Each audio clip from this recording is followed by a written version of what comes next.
Baghdad کے اندر ایک بڑھئی تھا اور وہ اس فن میں بہت طاق تھا. اس نے اخروٹ کی لکڑی سے ایک منبر تعمیر کیا اور اتنا عالی شان اور اتنا خوبصورت.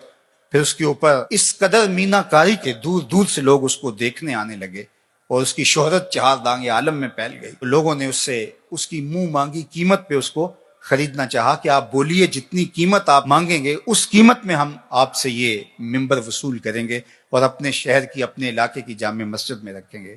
لیکن وہ ہر ایک کو انکار کر دیتا. پھر دوسرا شخص، تیسرا شخص، حتیٰ کہ اس کو سونا تول کر کے اس کے مقابلے کے اندر منبر دینے کی پیشکش بھی ہوئی، لیکن اس نے کہا کہ میں نہیں دے سکتا. تو اس کو کہا آخر وجہ کیا ہے؟ ایک فنکار جب کوئی فن پارا تراشتا ہے، ایک کاریگر جب کوئی چیز بناتا ہے تو اس کی قیمت لیتا ہے. تم اس منبر کو بیچ کیوں نہیں رہے، کرو گے کیا؟ اس نے کہا کہ یہ منبر مسجد اقصیٰ میں رکھا جائے گا. تو لوگوں نے کہا مسجد اقصیٰ تو عیسائیوں کے قبضے میں ہے، وہاں کیسے رکھا جائے گا؟ تو اس کا ایک ہی جواب تھا. آج ہم نے وہ جواب اور اس کی فلسفی سمجھنی ہے، اس کی اتھا گہرائیوں میں اترنا ہے اور اس حوالے سے اپنا محاسبہ کرنا ہے. اس نے ایک ہی جواب دیا. اس نے کہا کہ میں تیر و تفنگ کا آدمی نہیں ہوں، میں تیر چلا کے وہاں مسجد اقصیٰ کو فتح نہیں کر سکتا. میرا کام منبر بنانا تھا، میں نے منبر بنا کے چھوڑ دیا. جب کوئی فاتح آئے گا تو یہ منبر وہاں رکھ دیا. اور پھر سلطان صلاح الدین ایوبی کے ہاتھوں سے اللہ نے مسجد اقصیٰ کو فتح کیا اور پھر وہ منبر مسجد اقصیٰ کے اندر رکھا گیا. میں اور آپ یار منبر تو بنائیں. اللہ اکبر. نظیری نیشا پوری نے کہا تھا کہ چوب ہر نخل کے منبر نہ شود دار کنم. اس نے کہا کہ میں لکڑیوں کو لے کر کے کوشش کر رہا ہوں کچھ بنانے کی، تو کچھ لکڑیاں بھی اس قابل نہیں ہیں کہ ان سے منبر بن سکے.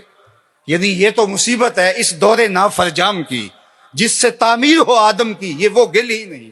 جس معاشرے میں ہم جی رہے ہیں، جب خواہشات اور آرزوؤں اور تمناؤں کی دنیا آباد کیے ہوئے لوگ ہوں، تو پھر کتنا مشکل ہوتا ہے جب صلاحیتوں کے رخ عجیب و غریب بن جائیں اور فہم دین بھی ناقص ہو جائے تو پھر کتنا مشکل ہو جاتا ہے. تو پھر اس مٹی سے بنایا کیا جائے.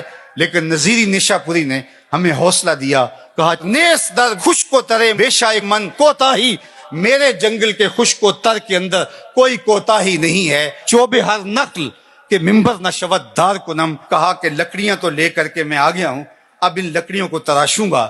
جس لکڑی سے منبر بن سکا اس سے منبر بنا لوں گا، جس لکڑی سے منبر نہ بن سکا اس سے سولی بنا لوں گا. دوواں گلاں وچوں 10 درویشا تینوں کیڑی گل قبولی.